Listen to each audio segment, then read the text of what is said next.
আমাদের অনলাইন ব্যাচের স্টুডেন্টরা 10 ব্যবহার করে ইনস্ট্যান্টলি 24/7 তাদের রুটিনের প্রয়োজনে ইউজ করছে। কোনো কোয়েশ্চেন থাকলে সেটা সলভ করে নিচ্ছে। নতুন বছরের নতুন বইগুলো প্রপারলি পড়তে তোমার দরকার একটা সিস্টেম, আর সিস্টেমের শুরুই হয় রুটিন দিয়ে। চলো আজকে তোমাকে 10 দিয়ে একটা রুটিন বানানো শেখাই। আমি 10 মিনিট স্কুলের অ্যাপে ঢুকে 10 সিলেক্ট করবো। এর উপর বলবো আমি ক্লাস 9 স্টুডেন্ট, আমার জন্য একটা রুটিন বা স্টাডি প্ল্যান বানিয়ে দাও। একদম বাংলিশে তোমরা যেভাবে লিখো ঠিক সেভাবে আমি প্রম্পটটা দিয়ে দিলাম। দেখো খুব সুন্দর করে সময়, বিষয়, কার্যক্রম সব ডিটেইল দিয়ে আমার জন্য একটা রুটিন তৈরি করে দিয়েছে এবং বলেছে যে আমি 10 মিনিট স্কুলের যেহেতু স্টুডেন্ট, আমার যে লাইভ ক্লাসগুলো আছে এবং পরীক্ষাগুলো আছে সেগুলো আলাদা করে মেনশন করে দিয়েছে। আমি এখন ওকে বলবো যে আমার একটা উইকলি রুটিনও প্রয়োজন। দেখো খুব সুন্দর করে আমাকে পুরো সপ্তাহের প্রিসাইজ রুটিনটা দিয়ে দিয়েছে। তুমি চাইলে তোমার মান্থলি রুটিনটাও চেয়ে দেখতে পারো।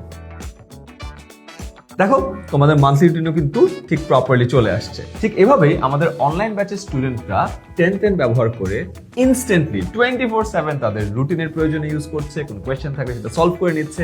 পড়াশোনা রিলেটেড যা কোয়েশ্চেন আছে তার সবকিছুর অ্যান্সার পেয়ে যাচ্ছে। তুমি কিন্তু চাইলে এটা ব্যবহার করতে পারো। অ্যান্ড বছরের শুরুতে তোমার রুটিনটা কি বানানো হয়েছে? যদি হয়ে থাকে প্লিজ কমেন্টে আমাকে জানাও।